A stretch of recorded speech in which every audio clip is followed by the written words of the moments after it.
नमस्कार, सत श्री अकाल, राम राम सा, खम्बागणी वणक्कम। आप सभी का ऑल्टरनेट मीडिया में फिर से स्वागत है। I am so happy that today we have Anuradha Goyal ji with us. Anuradha Goyal ji की जितनी तारीफ करूँ कम है। She is a voracious reader. सबसे पहले तो पढ़ती बहुत है, मतलब मुझे भी लिस्ट पकड़ा दी अफ्रीका में कि गायत्री ये चीजें ढूंढ कर लेकर आओ मेरे लिए।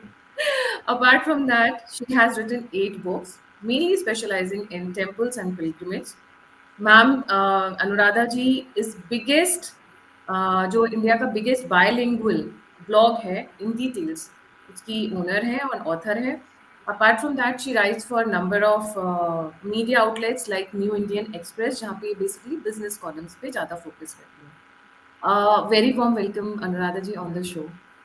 नमस्ते and thank you Gayatri for inviting me. जी, अनुराधा जी, इससे पहले मैं आगे बढ़ूँ, मैं एक क्वेश्चन पूछना चाहूँगी और वो हमेशा मुझे स्ट्राइक करता है। वो कहते हैं ना, स्पेशली ये गाना फेमस हुआ था वैष्णो देवी जी के नाम पर ये सबके लिए है। चलो बुलावा आया है, माता ने बुलाया है। ऐसा क्यों होता है कि हम कई बार प्लान्स बनाते हैं, बड़े-बड़े प्लान्स बनाते हैं, हम इस तीर्थ स्थल जाएँगे, हम बनारस जाएँगे, हम वैष्णो देवी जाएँगे, पर हम वहाँ तक पहुँच नहीं पाते हैं। जी, ओवर टू यू। तो बहुत सारे कारण हैं। अ, हमारे जो तीर्थ स्थल हैं वो वो शक्ति स्थल है। वहाँ पर एक स्पेशल तरह की एक शक्ति, एक ऊर्जा होती है और जब तक आप उस ऊर्जा से ट्यून्ड नहीं होते तब तक कहते हैं कि बुलावा नहीं आता। और ये स्पेशली देवी के मंदिरों के बारे में कहा जाता है कि जब तक बुलावा नहीं आता तब तक आप नहीं जा सकते, और जिस दिन बुलावा आ जाता है तब पूरी की पूरी दुनिया ऊपर नीचे इधर उधर हो जाएगी and you will find yourself in front of Devi. So ये सारी चीजें आपको बताती है कि there is a bigger plan. बहुत बार मैंने अपनी जर्नी में ये देखा है कि I have been planning to go to a certain place, and आप उसके आसपास इर्द गिर्द घूम के आ जाएंगे लेकिन आप वहां नहीं पहुंच पाएंगे। बट अल्टीमेटली जब आप वहां पहुंचते हैं then you realize that what was lacking, कि क्या चीज मिसिंग थी। आप रेडी नहीं थे एंड ये आपको समझ आ जाएगा क्या रेडीनेस नहीं थी, क्या क्यों नहीं था। वो आपको जब आप पहुंचेंगे तब समझ में आ जाएगा कि हाँ, अगर मैं तब आती तो मुझे ये चीजें नहीं समझ में आती। जैसे अभी मैं बहुत सारे देवी टेक्स्ट पढ़ चुकी हूँ, पढ़ाती हूँ। तो जब मैं उन टेक्स्ट को पढ़ने के बाद शक्तिपीठ पे जाती हूँ तो मेरा जो एक्सपीरियंस है वो एक अलग लेवल का होता है। पहले मैं जाती तो it would have been just another temple, तो ये और बहुत लोग जाते हैं जस्ट अनदर टेम्पल की तरह, बट मे बी उनकी जर्नी में वही लिखा है। सो इट्स, आई वुड से it's a part of your spiritual journey, that when the deities want you to come and meet them in the right way. तो आप कह रहे हैं कि वो एनर्जी है जो खुद बुलाती है आपको, और जब वो सही वक्त और समय होता है तभी आप वहाँ पहुँच पाते हैं। जी, अगर आप एक स्पिरिचुअल जर्नी पे हैं तो। जैसा कि मैं अभी लेटली बहुत बात कर रही हूँ कि पिलग्रिमेज और टूरिज्म एक दो डिफरेंट चीजें हैं। जब हम पिलग्रिमेज पे जाते हैं तो हम जर्नी तो बाहर करते हैं लेकिन हम अपने अंदर एक जर्नी कर रहे होते हैं। It's like you are travelling outwards to travel inwards. तो वो जर्नी जो होती है वो उसकी बात कर रही हूँ। लेकिन अगर आप एक टूरिस्ट की तरह जा रहे हैं कि चलो हम तो पहाड़ देखने जा रहे हैं, झरने देखने जा रहे हैं, ट्रैकिंग करने जा रहे हैं, बीच में मंदिर भी पड़ेगा तो देख लेंगे, तो उस केस में हो सकता है आप मंदिर की विजिट कर लें। लेकिन जब आप देवता से मिलने जाते हैं, आपका मेन मोटिव देवता से मिलना है, ना कि टूरिज्म कि सैर सपाटे के लिए जा रहे हैं, चलो देवता के भी दर्शन हो गए तो अच्छा है। तो उन दोनों में एक डिफरेंस है। the purpose, the motivation, the reason for the two types of travel is very very different. In fact they are diametrically opposite in purpose. So on the face of it, दोनों में आप back pack करते हैं, travel करते हैं, नई जगह पे जाते हैं, रहते हैं, वापस आते हैं, एक यात्रा, एक जर्नी इन्वॉल्व है। लेकिन जब आप तीर्थ यात्रा के लिए जाते हैं तो आपका पर्पस होता है इनवर्ड जाना, आपका पर्पस होता है आपकी स्पिरिचुअल प्रोग्रेस, आपका पर्पस होता है अपने इष्ट देवता के साथ या जिस भी देवता के मंदिर में आप जा रहे हैं उस देवता के क्षेत्र में रहकर उनकी ऊर्जा अपने में समाहित करना। ये हमारा और देवता से जुड़ना। देवता से जुड़ना, देवता के पास जितना हम समय रह सकते हैं रहना, उनके बारे में अध्ययन करना, मनन करना, चिंतन करना, ये सब काम जो है वो तीर्थ यात्रा में होते हैं। आप स्नान दान धार्मिक कार्य करते हैं, सादगी से रहते हैं, ब्रह्मचर्य का पालन करते हैं, ये सारी चीजें तीर्थ यात्रा में होती हैं। लेकिन जब हम सैर सपाटे के लिए जाते हैं तो हम इंजॉय करने जाते हैं, we are on a break, we want to enjoy, we want to let go of our senses, you know, अच्छा खाना खाते हैं, अगर घर में एक रोटी खाते हैं तो बाहर जाके 4 खा लेते हैं, अलग अलग चीज़ें खा लेते हैं। We tend to let go of our routines, you know, सुबह लेट सोना, लेट उठना। so तीर्थ यात्रा में हम अपनी इंद्रियों को निग्रह में लाते हैं, इंद्रिय निग्रह जिसे बोलते हैं, या इंद्रियों को अपने कंट्रोल में रखते हैं। हम उनको सेंस ऑर्गन्स को कम एंगेज करते हैं ताकि हम इनवर्ड जा सकें, जैसा कि योग सूत्रों में भी कहा गया है। तो लेकिन जब हम टूरिज्म के लिए जाते हैं, जब हम एंजॉय करने के लिए लेजर टूरिज्म के लिए जाते हैं, तो हम अपनी इंद्रियों को खुला छोड़ देते हैं कि जितना चाहे एंजॉय करो, यू नो, आप हर तरह से एंजॉय करो, खाने में, पीने में, रहने में, लग्जरीज में, you let the world serve you on everything on a platter। तो ये जो purpose of pilgrimage and tourism है, ये डायमेट्रिकली ऑपोजिट है। तो इसीलिए मेरी इच्छा है कि जितने हमारे तीर्थ स्थल हैं, वैसे तो एक समय पर पूरा भारत ही एक तीर्थ स्थल था, पूरे भारत भर में तीर्थ भरे हुए थे, अभी बहुत कम बचे हैं, बहुत कम पॉकेट्स बची हैं जहाँ पर अभी भी तीर्थ स्थल है। तो वहाँ पर उनको हम तीर्थ स्थल ही रखें, उन्हें हम एक पार्टी प्लेस नहीं बना दें, क्योंकि जो पार्टी के लिए आते हैं और जो तीर्थ यात्रा के लिए आते हैं, उनके पर्पस में, उनके इंटेंशन में, उनके ध्येय में अंतर है, और वो अंतर ऑलमोस्ट 180 डिग्री का है, उल्टा है। तो पार्टी करने के लिए बहुत जगहें हैं भारत में भी, मैं ये नहीं कहती हूँ कि आप पार्टी नहीं कीजिए, लेकिन जहाँ तीर्थ यात्री अपनी साधना करने आते हैं, उस तीर्थ स्थल की ऊर्जा बढ़ाने आते हैं, उन तीर्थ स्थलों की जिन्हें हमारे ऋषि मुनियों ने अपने तप से पवित्र किया है, जहाँ पर हमारे देवताओं ने अवतरण किया है, अवतार दिया है, जहाँ पर अनेक सदियों से तीर्थ यात्री जाकर अपनी आस्था के साथ वहाँ जाते हैं और आस्था के साथ उस जगह की ऊर्जा बढ़ाते हैं। उन तीर्थ स्थलों को हमें तीर्थ स्थल की तरह ही प्रमोट करना चाहिए, या उन्हें तीर्थ स्थल ही रखना चाहिए। ठीक है, यात्रियों को सुविधाएं चाहिए, यात्रियों को एक साफ सुथरी रहने की जगह, एक पौष्टिक आहार चाहिए, एक जो उनको सुविधाएं चाहिए वो चाहिए, लेकिन क्या एक तीर्थ यात्री को सो कॉल्ड 5 स्टार फैसिलिटीज चाहिए? क्या वो वहाँ स्विमिंग करने जाता है?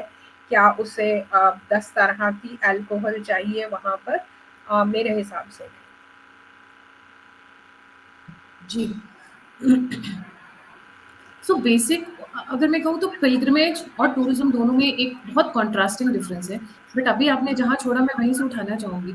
जब हम जाते थे तीर्थ यात्रा करने, तो हम तालाब में नहाते थे, तो लोग कहते हैं तालाब की बजाय we will have swimming pool. Okay, so तीर्थ यात्रा का एक जो की अंग है, एक वन ऑफ द प्राइमरी अंगास ऑफ अ तीर्थ इज स्नान। तो हम गंगा स्नान भी करते हैं, हम गोदावरी स्नान भी करते हैं, हम नर्मदा स्नान भी करते हैं, हम पुष्कर जाते हैं तो पुष्कर लेक में, सरोवर में स्नान करते हैं। तो जो वाटर बॉडीज हैं, they are a integral part of a tirth. तीर्थ का मतलब ही वाटर बॉडी है। सो इनफैक्ट जो हमारे नदियां हैं या सरोवर हैं या कुंड हैं या कुएं हैं, वो ही सबसे बड़े तीर्थ हैं। सो मथुरा में यमुना सबसे बड़ा तीर्थ है, अयोध्या में सरयू सबसे बड़ा तीर्थ है, क्योंकि बाकी सब आता जाता रहेगा, ये तीर्थ हमेशा वहां रहे हैं। जितनी भी हम कंस्ट्रक्शन देखते हैं, मंदिर देखते हैं या किसी भी तरह का कंस्ट्रक्टेड देखते हैं, वो सब बाद में हुई है। जो एटर्नल तीर्थ है, जैसे ब्रज में तो स्पेसिफिकली कहा जाता है कि ब्रज में 3 ही चीजें हैं जो सबसे बड़ी तीर्थ है। ब्रज की रज, विच इज द ब्रज की जो भूमि है वो, यमुना जी और गोवर्धन पर्वत, और ये तीनों नेचुरल चीजें हैं, नेचुरल उस लैंडस्केप का पार्ट है।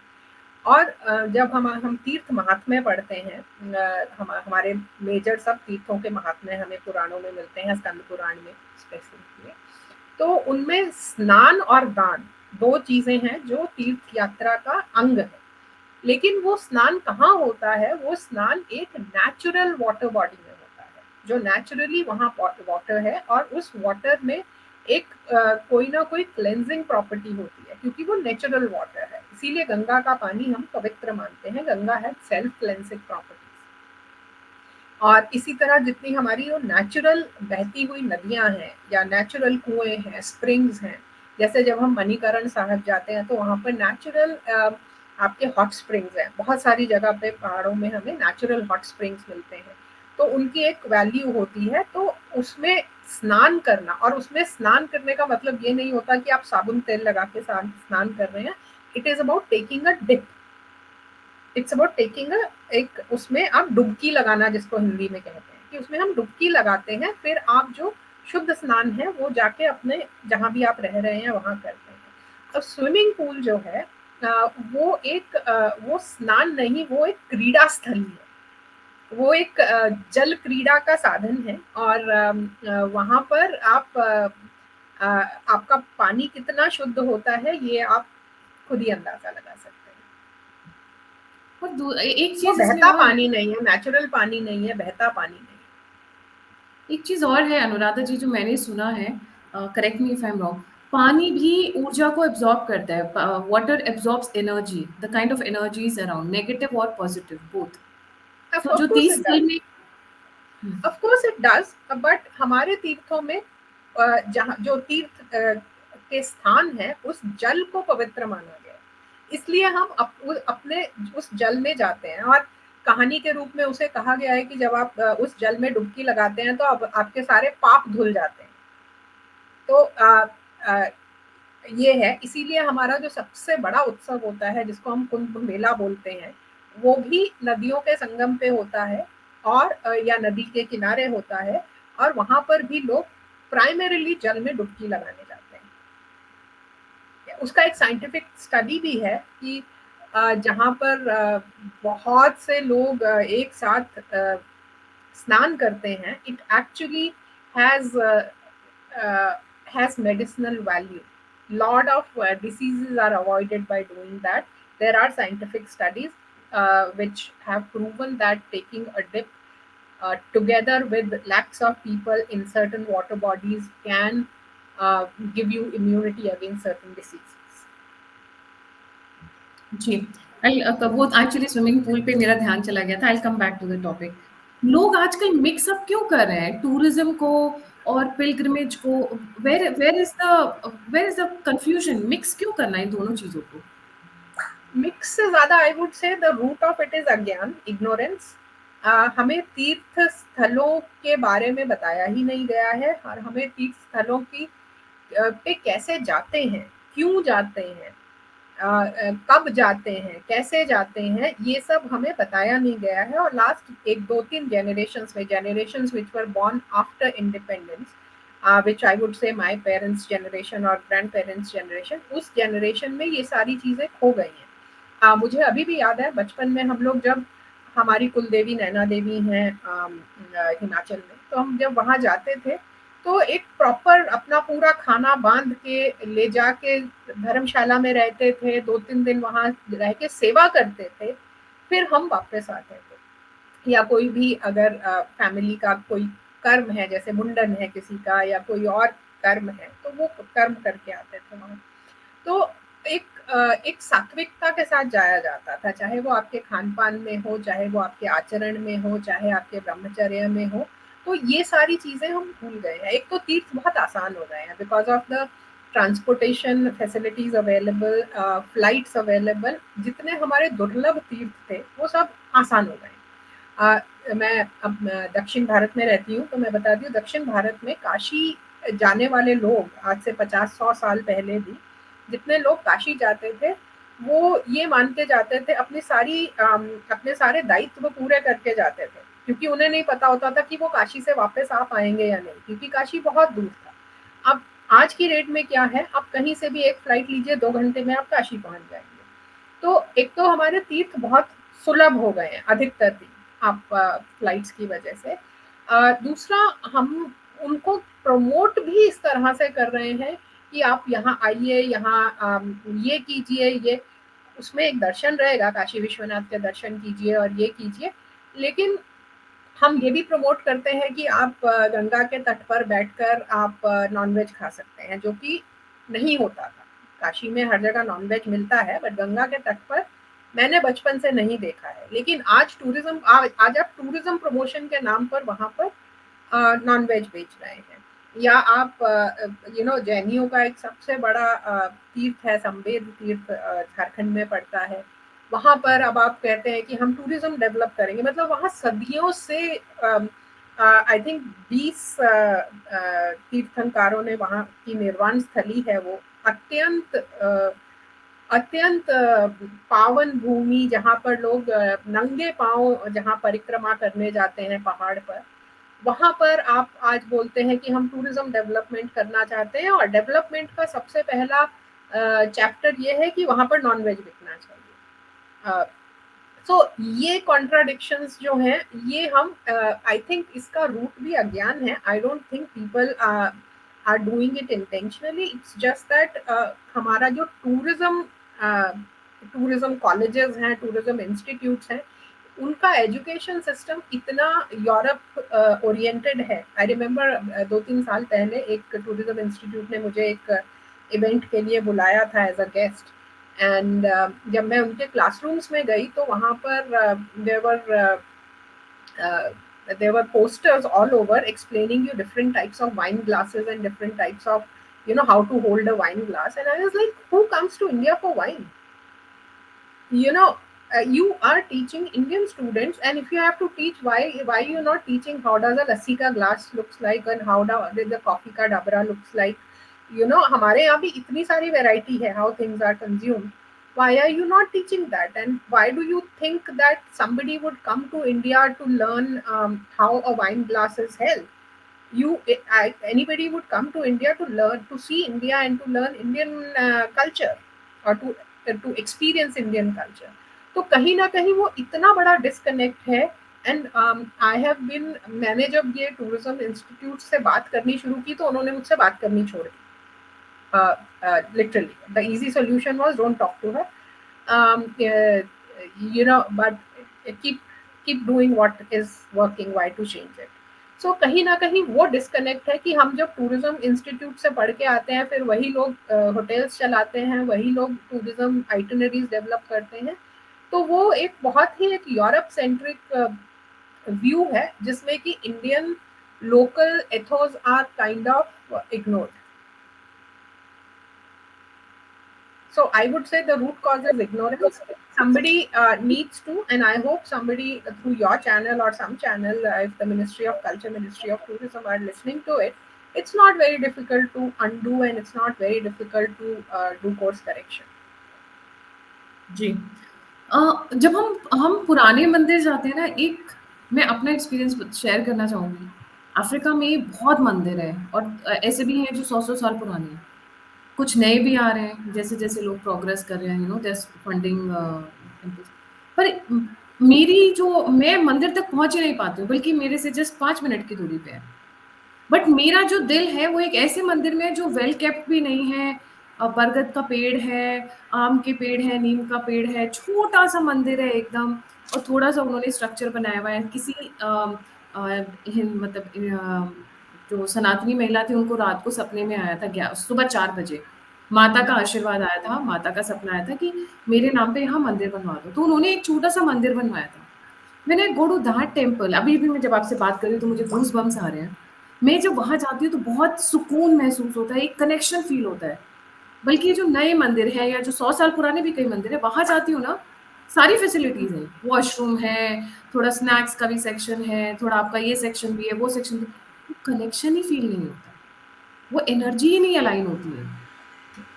तो इसके लिए गायत्री हमें ये समझना पड़ेगा कि तीर्थ बनते कैसे हैं, तो कैसे एक स्थान तीर्थ स्थल में परिवर्तित होता है। तो ब्रह्म पुराण में इसका वर्णन मिलता है कि वो स्थली जहाँ पर हमारे देव तीर्थ होते हैं, जहाँ पर देवताओं ने अवतरण किया। सो जैसे अयोध्या में श्री राम, मथुरा में श्री कृष्ण, ऐसे जहाँ पर देवताओं ने अवतरण किया। दूसरे तीर्थ बनते हैं हमारे जब हम जहाँ हमारे ऋषि मुनि तप करते हैं, उन्हें हम आर्ष तीर्थ बोलते हैं। तो और इतने सारे ऋषि मुनि हुए हैं, उनके आश्रम जहाँ जहाँ पर है, जहाँ जहाँ उन्होंने तपस किए, जैसे नैमिषारण्य है, कुरुक्षेत्र है, जहाँ जहाँ उन्होंने किए। और ये भी अगेन पूरी दुनिया में मिलते हैं। कण्वाश्रम का, कण्व ऋषि का आश्रम, भृगु ऋषि का आश्रम, भरद्वाज ऋषि का आश्रम। सो जहाँ जहाँ उन्होंने तपस किए और वहाँ वहाँ तीर्थ बन गए। फिर मानव तीर्थ भी बनते हैं, जहाँ पर बहुत से मनुष्यों ने तीर्थ है। और ऐसा नहीं है कि ये सब प्राचीन होते हैं। फॉर एग्जाम्पल नीम करोली बाबा का जो आश्रम है नैनीताल के पास, कैंची धाम जिसे बोला जाता है, तो वो अभी अभी मतलब नीम करोली बाबा अभी कुछ साल पहले तक ही थे। तो हमारे अपने लाइफ टाइम में हमने देखा है कि कैसे जहाँ पर एक सिद्ध पुरुष बैठ जाते हैं, वो तीर्थ बन जाता है। तो कहीं ना कहीं तप होता है। फिर जहाँ पर असुर तीर्थ भी होते हैं, जहाँ पर कोई बहुत सिद्ध असुर का वध किया गया, जैसे कोल्हापुर है, वहाँ कोलासुर का वध किया गया। मायसूर है, जहाँ महिषासुर का वध किया गया। गया है, जहाँ गयासुर का वध किया गया।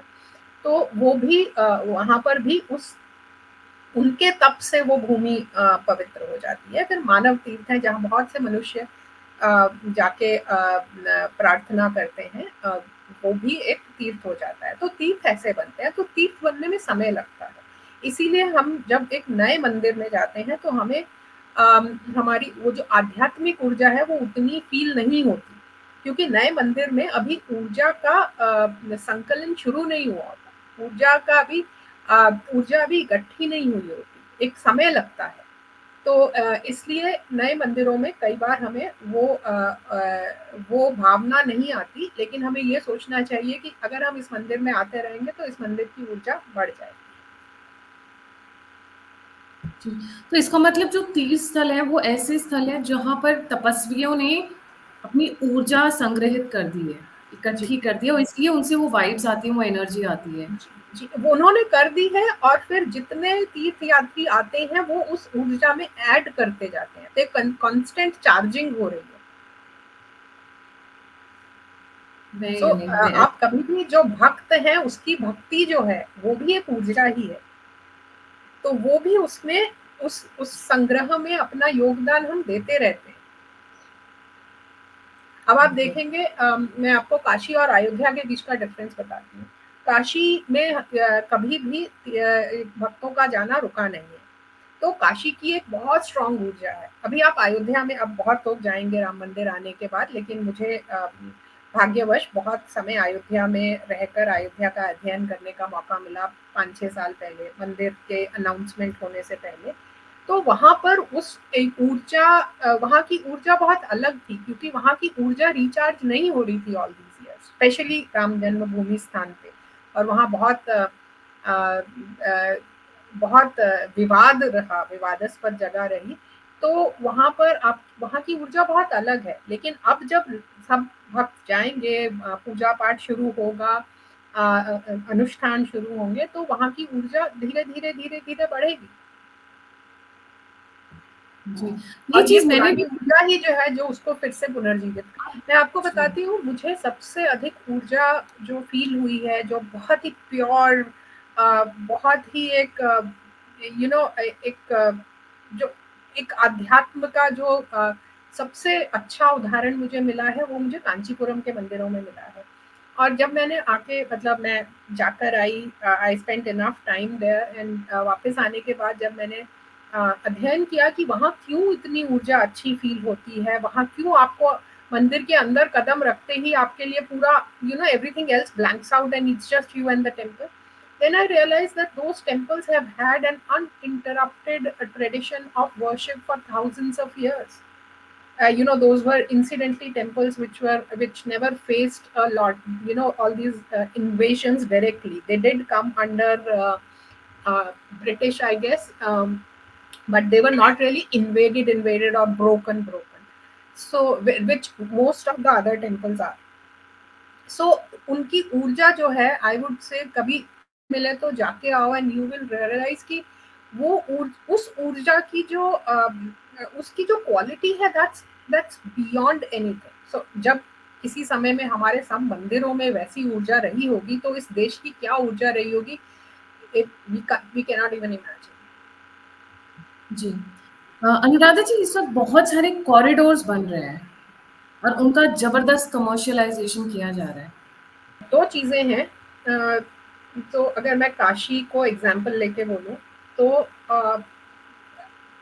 It needed cleaning up, no doubt about it. गंदगी थी, बहुत गंदगी थी। You know the shivlings were like right outside toilets or beneath uh, staircases, गलियों में भी बहुत गंदगी थी।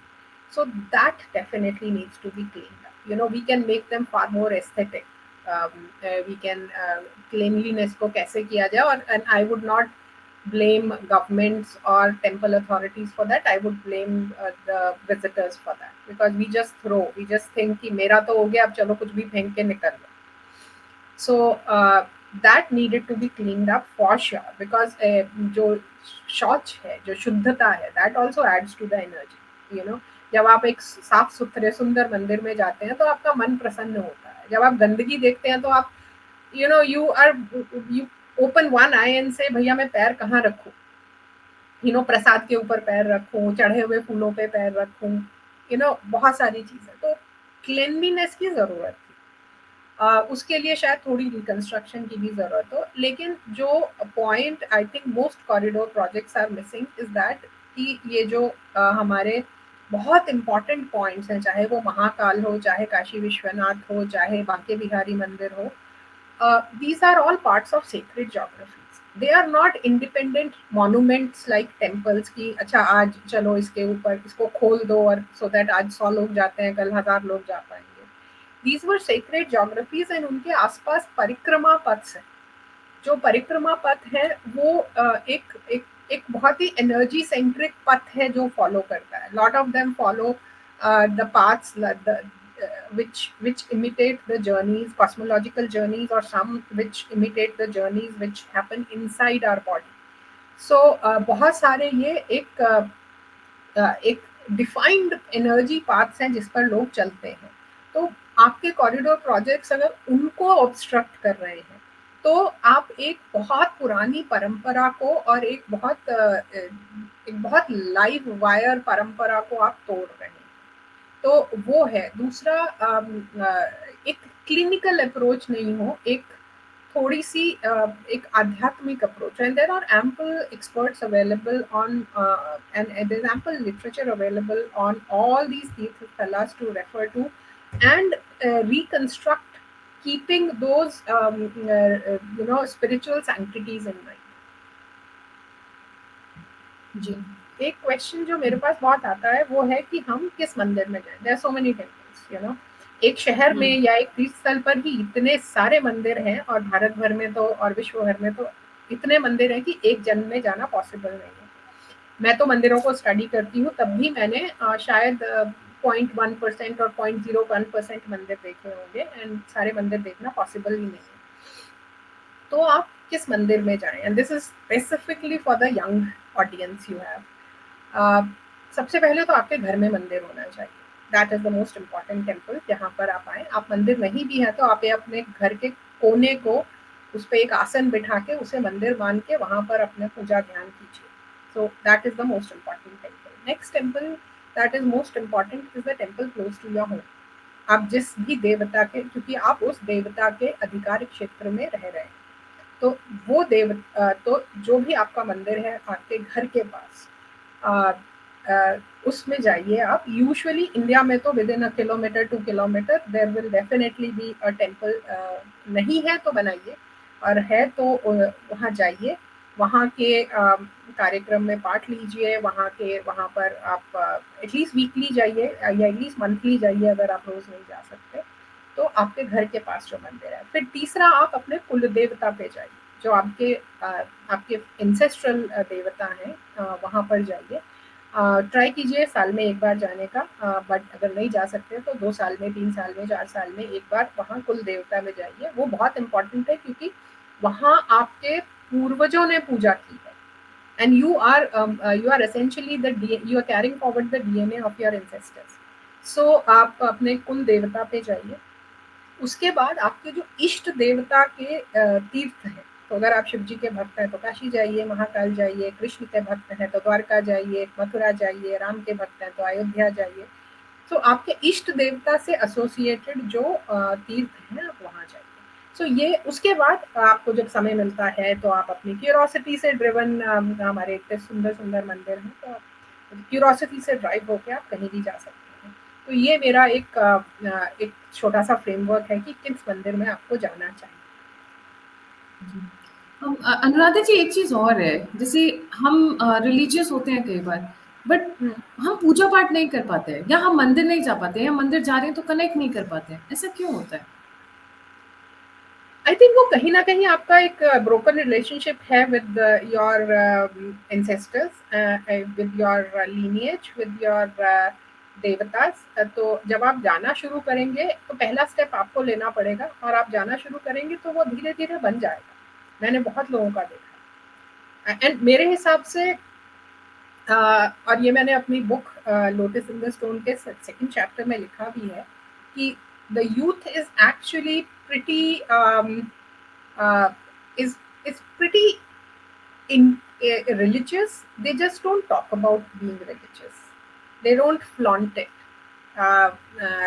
So I think everybody is religious to a different extent, and it's very interesting. मैं तुमको एक फनी इंसिडेंट बताती हूँ कि आई रिसेंटली ड्यूरिंग पैंडेमिक जब घर पे थे, तो आई took all the books on astrology and studied astrology, and not because I wanted to practice astrology, but because मैं पुराण पढ़ रही थी इन ओरिजिनल। तो पुराणों को समझने के लिए एस्ट्रोलॉजी समझना जरूरी है, एस्ट्रोनॉमी एस्ट्रोलॉजी समझना जरूरी है। उस चक्कर में मैंने एस्ट्रोलॉजी पूरी पढ़ी। अब पढ़ ली तो I asked my family friends to give all their horoscopes, and I started studying them, or you know telling people about reading their doing their chart readings.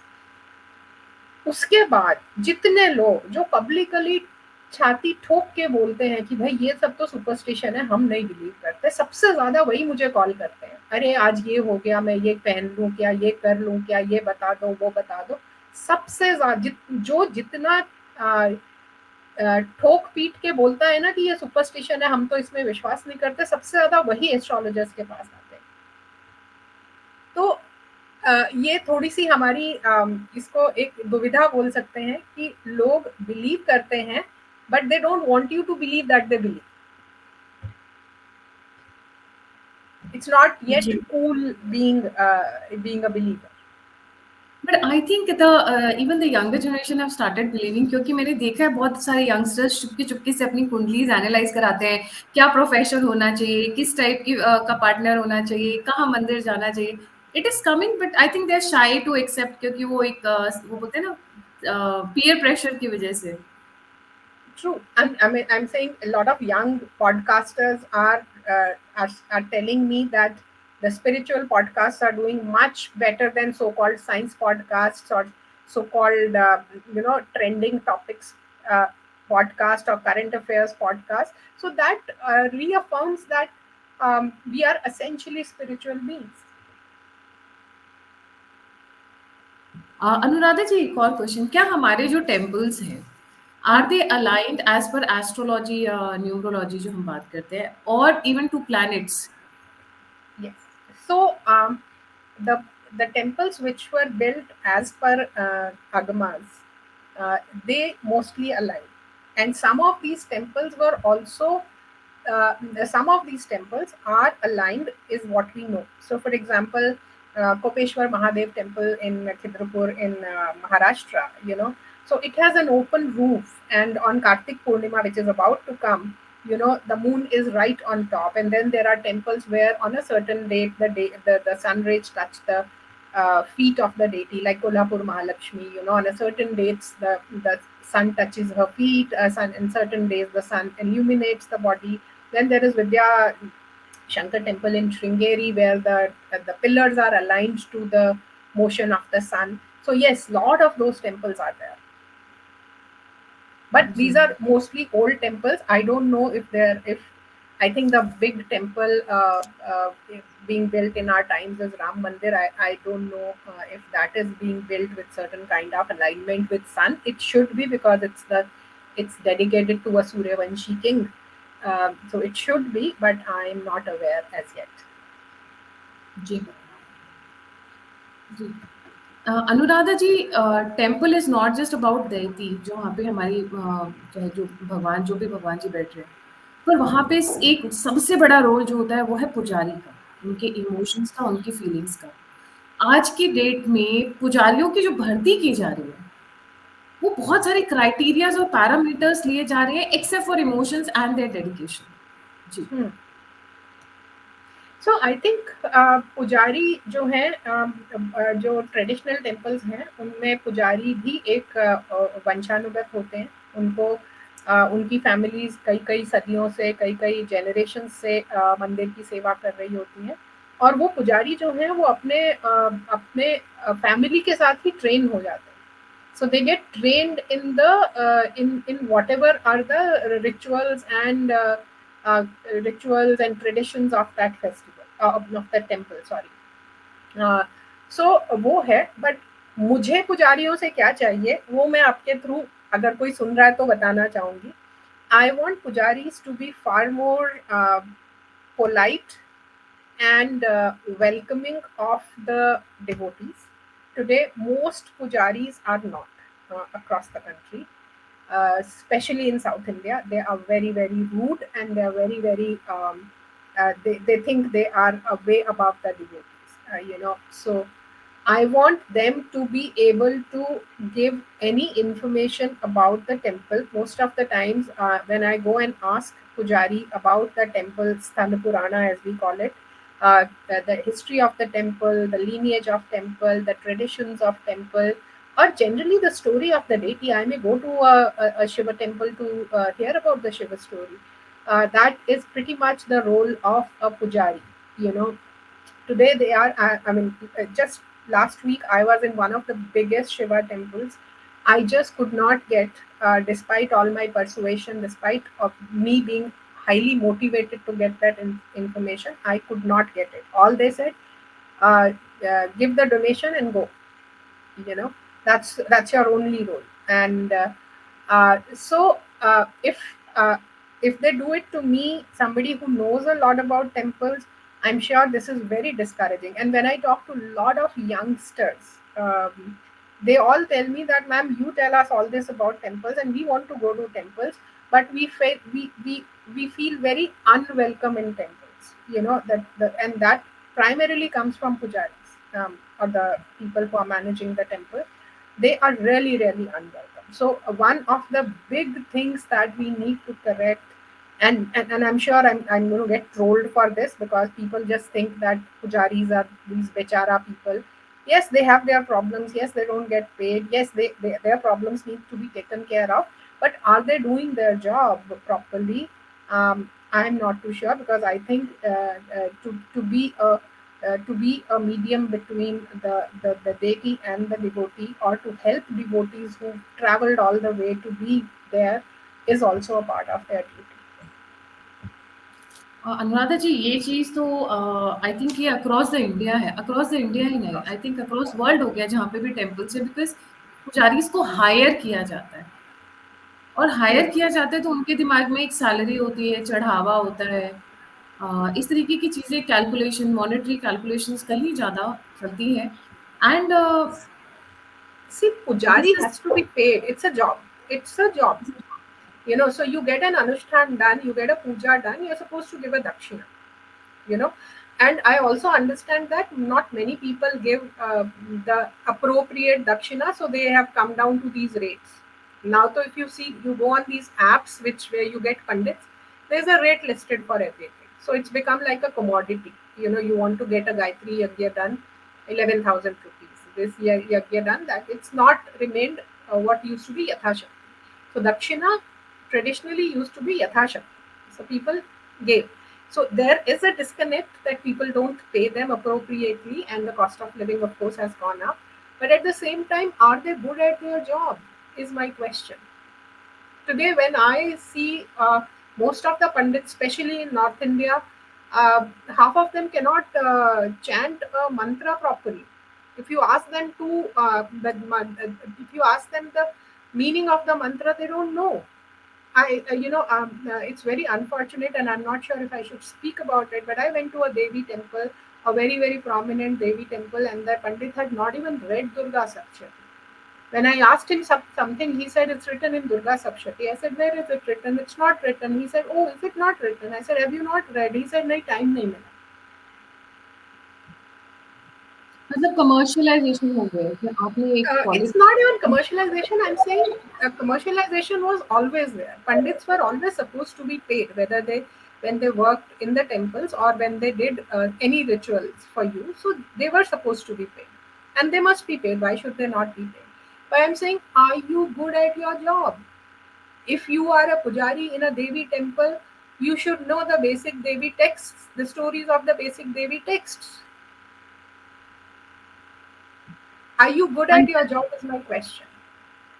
And they are the reason the youngsters are not very happy going to the temples, because वो जो disconnect की बात है, Yes, वो so I'll tell disconnect you, I used to live in Goa for a very long time, and when I visited a church, uh, despite everybody knowing that I'm a practicing Hindu and I'm a devout Hindu, the way they speak to you is so welcoming, so polite, so respectful, so welcoming.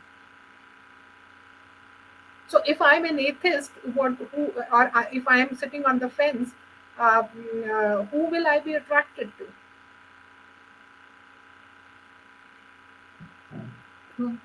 I, despite being a devout, despite knowing a lot about temples and scriptures and everything, I feel disrespected at a lot of temples. Ji. So devotee also needs to be respected. उसको बोलते हैं ना the critical connect Yes, they between are critical. devotees and the deities. Right. चाहे onslaught हुआ हो मुगल्स का, चाहे Britishers का हुआ हो, we agree, but testing times में ही तो बोलते हैं ना सोना निखर कर कब आता है, जब उसको अभी तो कोई एकदम टेस्टिंग टाइम नहीं है. This अभी is तो not a testing, testing time. अभी तो इनके पास अच्छा टाइम है, बट अभी भी मैं देखती हूँ, आई डोंट वांट टू मंदिरों के पास पैसे की कमी नहीं है. एनीबडी टेलिंग यू मंदिरों के पास पैसा नहीं है, मंदिरों के पास पैसे की कोई कमी नहीं है. जी, तो they should take up their job. आप अच्छा जॉब करेंगे तो लोग अपने आप ही आते हैं. मैंने देखे हैं, ऐसे मंदिर भी देखे हैं जहां पर लोग ऐसे उठा के गहने डाल देते हैं. They don't even, because the environment is like that. और उस एनवायरनमेंट को बनाने में सबसे बड़ा और सबसे अहम भूमिका है, वो है पुजारी जी. वहां पे कैसी वाइब्स आ रही है, कैसी एनर्जी आ रही है. I seriously urge you to pick this topic in World Hindu Congress and see if some people would be willing to work towards it. I would be happy to work towards it. जी. और एक चीज और है जो last में जाते जाते, because this पुजारी वाला topic was important actually. Sometimes even the pujaris are not maintaining hygiene the way they should. I've seen one or two incidences which Not one or two. I actually can give you hundreds of incidents. वो ऐसे ही कई बार जो उनको सुबह में स्नान करके आना चाहिए, अपने नेल्स कट करके रखने चाहिए. आप जब प्रसाद लेते हैं, आपको बहुत चीजें दिखती हैं. अरे मंदिर नहीं साफ रखते. I remember now I don't want to name the temple because it's an important temple. वहाँ पर when I went around, I reached around 10ish. It was utterly unclean and I asked Pandit ji, I said, why don't you get it? Why don't you clean it? जैसे municipality वाले आएंगे तो कर देंगे. I said, आपको करना है, आपको पूजा करनी है, आपको बैठना है, पूजा का पार्ट है उसको साफ करना. आप क्यों नहीं साफ कर रहे हैं और गंदा ही क्यों कर रहे हैं? सबसे पहले तो मतलब जिस लेवल की गंदगी थी कि आप बॉटल्स फेंकी हुई, बिस्किट के पैकेट फेंके हुए, ऐसे गंदगी क्यों कर रहे हैं? He just looked away as if कि यार जाओ तुम. So this is a problem and we must accept it as a problem to be solved. Accept करने से when you know the problem, half of the solution lies there only. वहीं से solution. So I think this is a big problem to be solved if we want our youth to be rooted in temples or tradition in general. सो मुझे लगता है बाकी बहुत विद्वान लोग हैं। जी, जी, बिल्कुल। नहीं, चेंज आएगा अनुराधा जी, आप हैं, आप जैसे बहुत लोग हैं जिन्होंने आवाज़ उठानी शुरू की, so I am sure the change will come. हाँ, थोड़ा हो सकता है समय लगे, बट इसमें सबसे इम्पोर्टेंट रोल होगा वो है यूथ का होगा, जो 20 प्लस, 15 प्लस जनरेशन जो आ रही है, who are haywire and looking to be rooted in some very solid grounds. वो सॉलिड ग्राउंड बनाने का हमारा, आपका, पुजारियों का, सभी लोगों का काम है। तभी ये जनरेशन आगे-आगे बढ़ सकती है। जी, मुझे थैंक यंग यू। जनरेशन से actually I have no complaints, I think they are doing a good job, we should be able to help them walk, we should be able to hold their hand and help them walk. Thank you so much Anuradha ji for joining. जाने से पहले सभी viewers से request है, please don't forget to like, subscribe and share the all tech media. अगर आप contribute करना चाहते हैं, फीडबैक देना चाहते हैं, मुझसे जुड़ना चाहते हैं, तो सभी लिंक्स डिस्क्रिप्शन बॉक्स में। इसी के साथ जय हिंद, जय श्री राम, हर हर महादेव।